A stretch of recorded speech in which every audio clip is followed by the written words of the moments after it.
Friends, कैसे हो आप सब। उम्मीद करता हूँ आप और आपकी जो स्टडी है वो बहुत अच्छी चल रही है। आज की वीडियो में हम क्लास 10th के अंदर आपका जो लास्ट चैप्टर है प्रोबेबिलिटी, चैप्टर नंबर 14, उसको हम स्टार्ट करने वाले हैं। अगर आपके पास पुरानी एनसीईआरटी है तो चैप्टर नंबर 15 है। आपको पता है पुरानी और नई एनसीईआरटी में कुछ चेंजेस हैं और मैं आपको हमेशा से स्टार्टिंग से गाइड करता आ रहा हूँ कि हमें किस चैप्टर में कौन कौन सी एक्सरसाइज हमें करनी है, कौन सी एक्सरसाइज हमें छोड़नी है।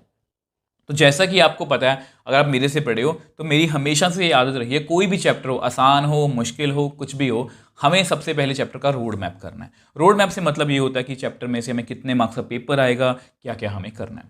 तो ये जो चैप्टर आपका प्रोबेबिलिटी, ये यूनिट 7 के अंदर है। ये यूनिट 7 जो है ये आपका लास्ट यूनिट है। इसमें 2 चैप्टर्स हैं, स्टैटिस्टिक्स और प्रोबेबिलिटी।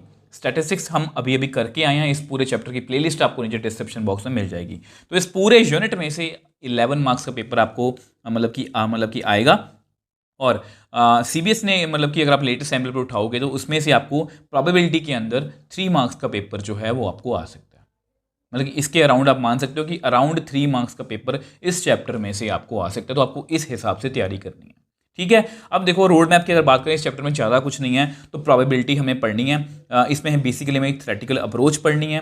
और मैंने अपनी तरफ से कुछ लाइंस लिखी हैं ताकि आपको मैं समझा पाऊँ कि चैप्टर में करना क्या है। How experimental approach is different from theoretical approach, equally likely events, types of events, ये सब कुछ मैं आपको करवाने वाला हूँ। अब कुछ बच्चों को लग रहा होगा ये फालतू की बातें हैं, हमें एक फॉर्मूला आता है total favourable outcomes upon total outcomes. मुझे पता है प्रोबेबिलिटी का कोई ज़्यादा फॉर्मूला तो नहीं है, बट बच्चे मोस्टली इसको क्रैम करने की कोशिश करते हैं, क्योंकि आपको पता है प्रोबेबिलिटी चैप्टर हम 10th में कर रहे हैं, बट प्रोबेबिलिटी हम क्लास 9th में भी पढ़ के आए हैं। और वहाँ पर भी ये मतलब कि कोइंसिडेंस है कि लास्ट चैप्टर ही था पूरी बुक का।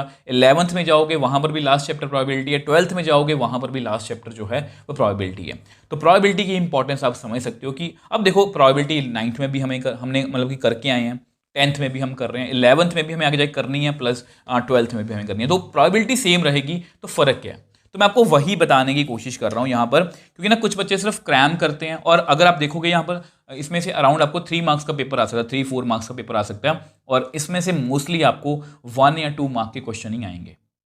हो सकता है वो एमसीक्यू की फॉर्म में हो, कुछ भी आ सकता है। तो रीजनिंग असर्शन भी आ सकता है। तो इसलिए आपके बेसिक बहुत स्ट्रांग होने चाहिए। नॉर्मली बच्चे इसको क्रैम करते हैं मतलब कि इसको चैप्टर करने मतलब कि उनको लगता है कि चैप्टर बहुत ईजी है। पर मैं थोड़ा सा आपको की थ्योरी इसकी बताऊंगा, और थ्योरी बड़े इंटरेस्टिंग वे से बताऊंगा, ताकि आप मतलब बहुत छोटी छोटी सी बातें हैं, अगर आपको क्लियर हो गई तो आपको क्लास 11th में जाकर कोई दिक्कत नहीं आएगी। नॉर्मली बच्चों को क्या होता है, जब क्लास 11th में वो सीरियस होते हैं, 12th में जब सीरियस होते हैं, जब वो प्रोबेबिलिटी करने बैठते हैं, तब उनको लगता है कि यार 10th में हमने और ही कुछ पढ़ा था, 12th में कुछ और ही पढ़ रहे हैं। तो इन सब बातों में आपको कोई दिक्कत ना आए, इसलिए आपको थोड़ा सब कुछ बताने की कोशिश करूंगा। तो एक अच्छे मन से, एक पॉजिटिव मन से आज की वीडियो को शुरू कर। देखो, जैसा कि मैंने आपको बताया कि हम इसमें प्रोबेबिलिटी हम थ्योरेटिकल अप्रोच पढ़ने वाले हैं। आप एनसीईआरटी में भी चेक कर सकते हो। अब मैं यहाँ पर आपको एक्सपेरिमेंटल अप्रोच और थ्योरेटिकल अप्रोच में फ़र्क बताना चाहता हूँ, ठीक है। अब देखो, एक्सपेरिमेंटल अप्रोच में क्या होता है, it is the probability that is determine on the basis of the results of an experiment repeated many times. तो डेफिनेशन मतलब वैसे ही आपके नोट्स की लिखी है, इसका मतलब मैं आपको समझाने की कोशिश करता हूँ, क्योंकि ये हमने 9th में पढ़ी थी, ठीक है। इसको मैं इसलिए बता रहा हूँ कि ये हमने 9th में पढ़ी थी, और आपको ये पता होना चाहिए कि इन्होंने डिफरेंस किया है, ठीक है। अब देखो, इसमें क्या होता है, फॉर्मूला क्या है, number of trials in which event happen total number of trials. इस सबको छोड़ दो, इसको समझाने का मैंने एग्जाम्पल लिखा है, कॉइन इज टॉस 10 टाइम्स। अब देखो, मैंने कॉइन को टॉस किया, आपको पता है ये कॉइन है, इसको हम टेल बोलते हैं अगर आप देख पा रहे हो, और इस हिस्से को हम मतलब कि क्या बोलते हैं, हेड बोलते हैं, ठीक है। अब देखो, मैंने टॉस किया, 10 टाइम टॉस किया। अब आप भी टॉस करने बैठे हो, एक्सपेरिमेंट है, आप घर पे करना, मैं भी घर पे करता हूँ, ठीक है। हो सकता है कि मेरा हेड जो है वो 7 टाइम्स आ गया और टेल 3 टाइम्स आया। हो सकता है आपका इससे उल्टा हो, आपका हेड जो है वो 6 आ जाए, टेल 4 आ जाए, हेड 5 आ जाए, टेल 5 आ जाए, हेड 4 आ जाए, टेल 6, कुछ भी हो सकता है। इसको हम बोलते हैं एक्सपेरिमेंटल अप्रोच। एक्सपेरिमेंटल अप्रोच का नुकसान क्या है कि ऐसा नहीं है कि इसमें हमें हमेशा से एक ही रिजल्ट मिलेगा, ठीक है।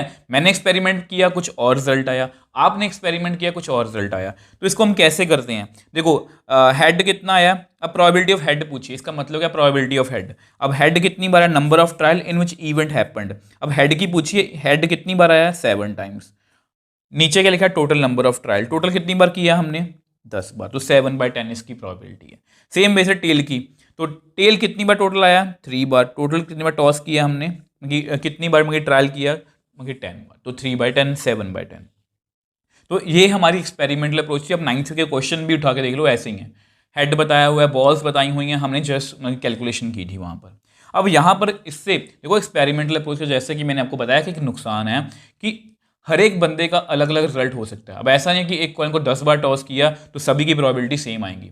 किसने से 6/10 निकाल देनी है, 4/10, 5/10, 5/10, 4/10, 6/10, 1/10, 9/10, कुछ भी आंसर डिफरेंट डिफरेंट आपके आ सकते हैं depending upon situation, depending upon experiment. तो फिर इसके लिए कुछ मतलब कि एक एक्सपेरिमेंटल मतलब थोड़ा सा ना और सोचा गया इसके बारे में कि इसको हम और वास्ट कैसे कर सकते हैं कि सब पर वो मतलब कि इम्प्लीमेंट हो जाए। तो यहाँ पर हमारी आई theoretical approach. It is the probability that is determined on the basis of reasoning. अब इसका मतलब क्या है? इसका मतलब ये है कि अब देखो ये कॉइन है, अब इस कॉइन पर या तो टेल आ सकता है या हेड आ सकता है, तो दो ही ऑप्शन है, तो दोनों के चांसेस 50-50 हैं। आपको पता है क्रिकेट मैच आप देखते होगे तो जब भी टॉस करते हैं कॉइन से करते हैं। अब ऐसा थोड़ी ना कि मतलब कि जिसने हेड मांग लिया वो जीतेगा ही, या जिसने टेल मांग लिया वो हारेगा ही, ऐसा तो नहीं होता ना। कोई मर्जी हम नंबर सपोज हेड मांग सकते हैं, टेल मांग सकते हैं, और कोई भी मतलब उनके 50-50 चांसेस होते हैं। तो इसलिए इसका रिजल्ट मतलब इसकी फॉर्मूला क्या है? Number of outcomes favourable to E number of all possible outcomes of the experiment. अब यहाँ पर मैंने एक वर्ड लिखा, आउटकम्स आर इक्वली लाइकली, इसको मैं आगे जाके बताऊंगा। एक coin is tossed one time. अब आपको पता अगर कॉइन को हम एक बार टॉस करें तो ऐसे लिख लिया करो, हेड भी उस पर आ सकता है और उस पर टेल भी आ सकता है। ठीक है, अगर मैं यहाँ पर प्रोबेबिलिटी ऑफ हेड निकालूं तो कैसे निकालूंगा?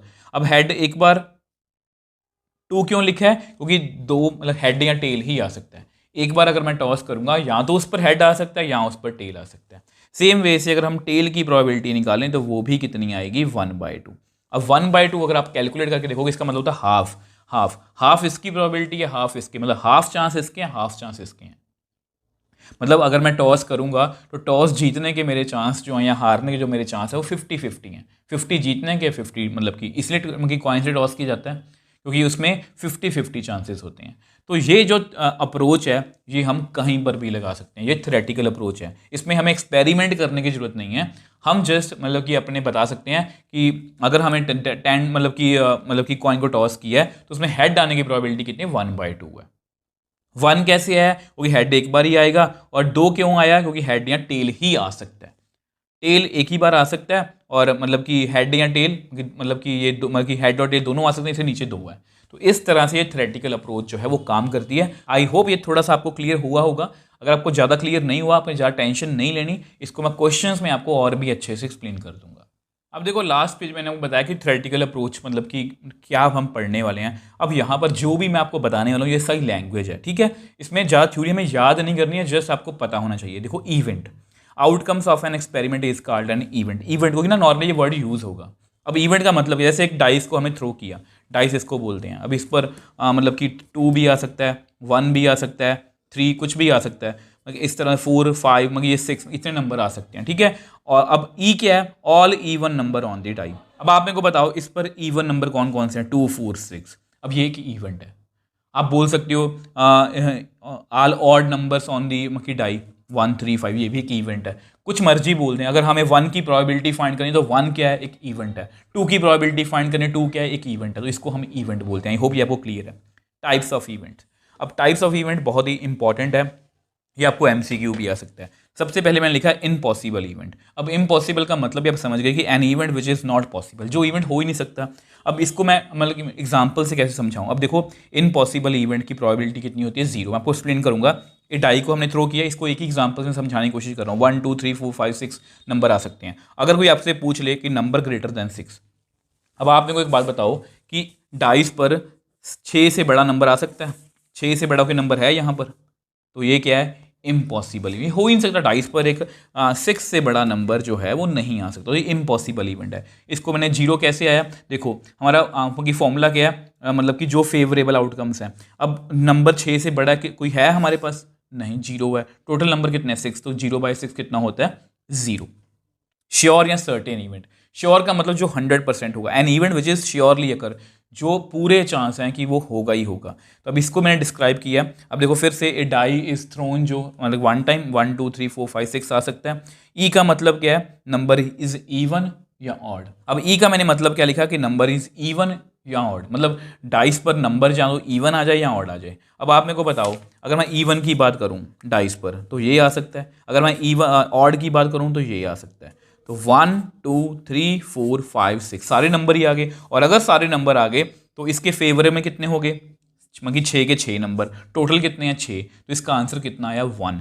तो इस तरह से प्रोबेबिलिटी ऑफ श्योर इवेंट कितनी होती है 1। आप ये बात याद रखोगे, अगर प्रोबेबिलिटी ऑफ इम्पॉसिबल इवेंट वो पूछ लें कितनी प्रोबेबिलिटी है उसकी 0, और अगर वो श्योर इवेंट की प्रोबेबिलिटी पूछ जो 100% होगा उसकी प्रोबेबिलिटी कितनी है 1। यानी कि यहाँ से हमें एक इंपॉर्टेंट, जो मैंने यहाँ पर लिखा है इंपॉर्टेंट ऑब्जर्वेशन हमें मिलती है कि प्रोबेबिलिटी की वैल्यू ज़्यादा से ज़्यादा, क्यों कोई भी एक इवेंट अब आप समझते हो उसकी वैल्यू बड़ी से बड़ी 1 हो सकती है, 0 हो सकती है। मतलब प्रोबेबिलिटी जो है वो हमेशा इस तरह से 0 और 1 के बीच में होती है, कभी भी देखो इससे पीछे नहीं जा सकती। इम्पॉसिबल इवेंट की प्रोबेबिलिटी 0 होगी, नेगेटिव नहीं हो सकती।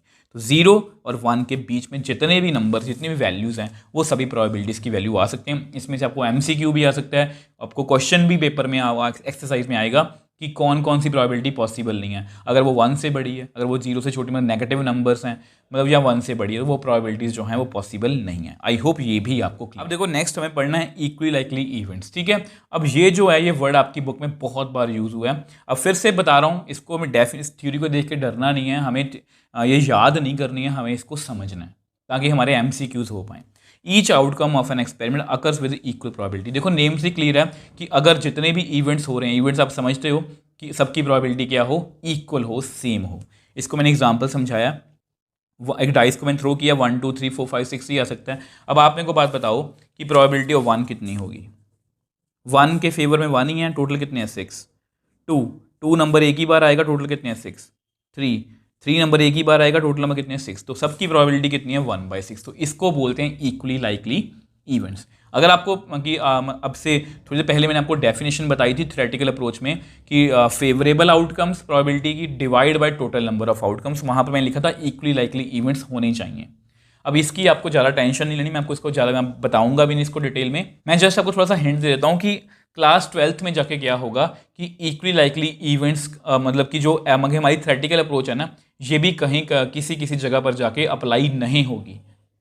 अब वहाँ पर एक रीज़न मेन होता है इक्वली लाइकली इवेंट्स का ना होना, वहाँ पर एक रीज़न होता है इक्वली लाइकली इवेंट्स का ना होना। अब आपको क्लियर है, जब क्लास 11th में 12th में पढ़ोगे ना तब आपको ये क्लियर होगा कि हाँ हमने 10th में हमारे सर ने हमें कुछ ऐसा बताया था। बट अगर मैं आपको नहीं बताऊंगा तब आपको लगेगा कि सर हमने 10th में प्रोबेबिलिटी और पढ़ी थी, 12th में क्यों और पढ़ रहे हैं। बट ऐसा बिल्कुल भी नहीं है, सेम ही होता है, बट हम अच्छे से उसको समझ नहीं पाते बस। तो आपने ज़्यादा टेंशन नहीं लेनी, आपकी बुक में जितने भी क्वेश्चंस हैं वो नॉर्मल क्वेश्चंस ही हैं, कोई ज़्यादा मुश्किल नहीं है। बस मैं थ्योरी आपको इसलिए कह रहा हूँ ताकि आपको MCQs जो हैं वो क्लियर हो जाएं। नॉट इक्वली इवेंट्स, जिनकी प्रोबेबिलिटी जो है वो सेम ना हो, जैसे ए बैग कंटेन 3 ब्लू 2 रेड। अब ब्लू बॉल की प्रोबेबिलिटी कितनी होगी, ब्लू के फेवर में 3 है, टोटल बॉल कितनी है 5। रेड बॉल की प्रोबेबिलिटी, रेड के फेवर में कितनी है 2, टोटल कितनी है 5। तो इनकी प्रोबेबिलिटी डिफरेंट होगी ना, तो ये नॉट इक्वली इवेंट्स, ये आपको MCQ आ सकता है कि ये इक्वली इवेंट्स हैं या नहीं, ठीक है, इसलिए बता रहा हूँ। कॉम्प्लीमेंट्री इवेंट्स, ये इंपॉर्टेंट है, इसमें से आपको क्वेश्चन MCQ में एंड डायरेक्टली क्वेश्चन आ सकता है। If E denotes an event then E bar, E के ऊपर बार है, denotes the complement of that event. अगर देखो ई का मतलब है, अगर मान लो ई का मतलब है रेन, तो ई बार का मतलब क्या होगा, नॉट रेन।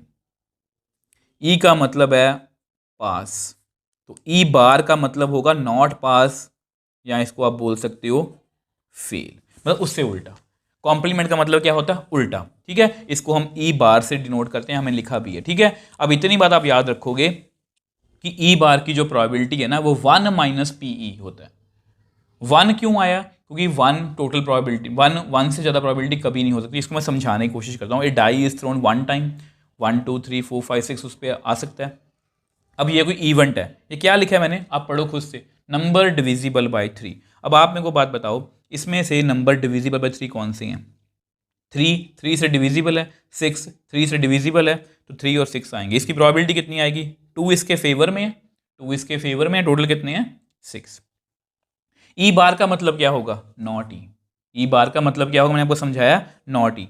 तो यहां पर ई का मतलब क्या है, नंबर डिविजिबल बाय 3। ई बार का मतलब क्या होगा, number is not divisible by 3। इनमें से कौन सा नंबर डिविजिबल बाय 3 नहीं है, 1 नहीं हो रहा, 2 नहीं होगा, 4 नहीं होगा, 5 नहीं होगा। तो 1 2 4 5, इसकी प्रोबेबिलिटी कितनी आएगी 4/6, 4 इसके फेवर में, टोटल कितने 6। इसको आप ऐसे भी निकाल सकते हो, ई बार की प्रोबेबिलिटी 1 माइनस पी ई, तो 1 माइनस इसकी कितनी थी 2/6, तो जब आप 1 माइनस 2/6 करोगे तो ये आएगा 4/6। तो ऐसे भी आप कर सकते हो। वैसे इसका पेपर में आपको क्वेश्चन इस तरह से भी आ सकता है।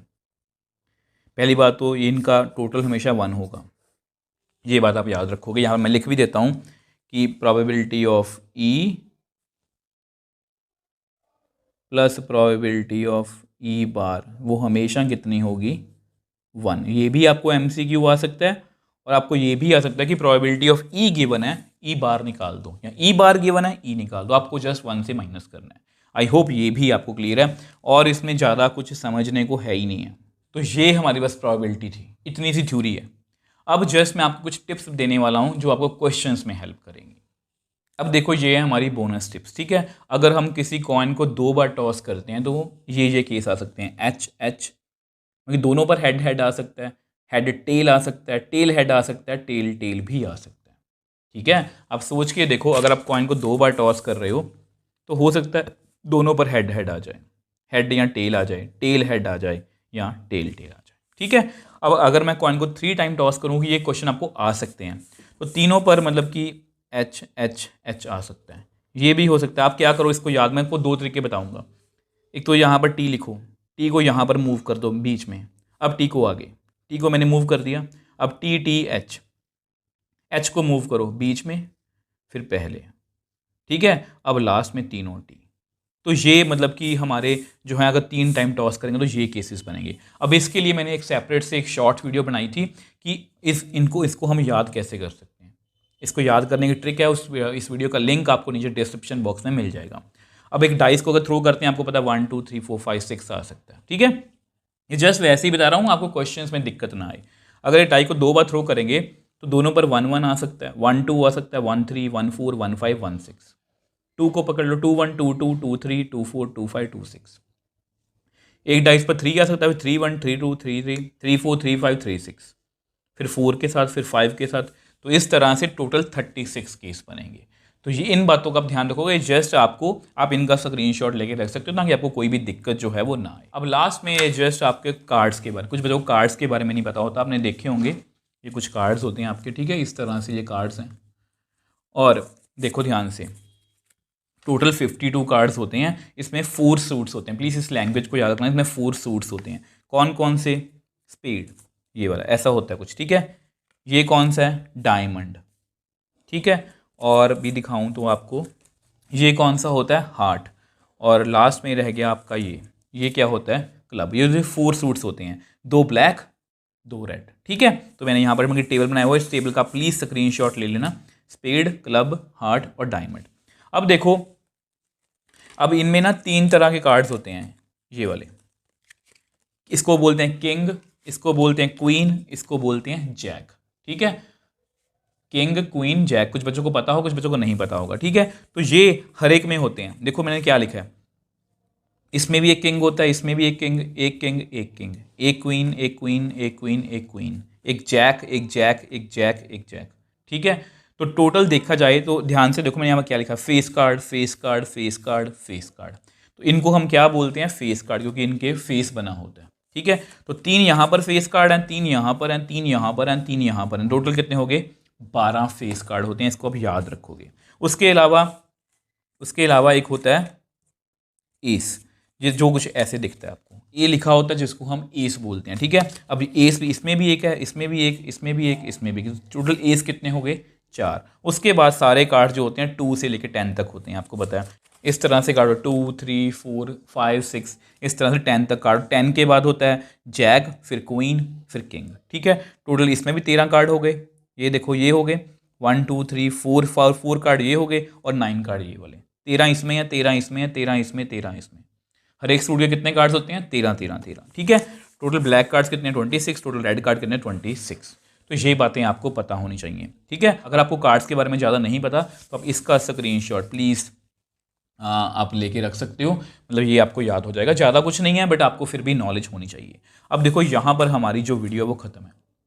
तो हमने बेसिकली क्या किया, रोड मैप कर लिया, मतलब चैप्टर में से हमें कितना पेपर आएगा, 3-4 मार्क का पेपर आपको आ सकता है। MCQ ज़्यादातर आ सकते हैं, तो अपने बहुत ध्यान से करना है। और जो भी मैंने थ्योरी बताई है उसको हमें याद नहीं करना प्लीज़, हमें याद नहीं करना, हमें उसको समझना है, ताकि हमें MCQs में दिक्कत ना आए अगर बीच में से कुछ पूछ लिया। आई होप ये वीडियो पूरी आपको क्लियर है। अगर आपको फिर भी कोई डाउट है आप मुझे नीचे कमेंट बॉक्स में लिख सकते हो, मुझे इंस्टाग्राम टाइम पर मैसेज भेज सकते हो, मैं हमेशा आपका रिप्लाई करता हूँ।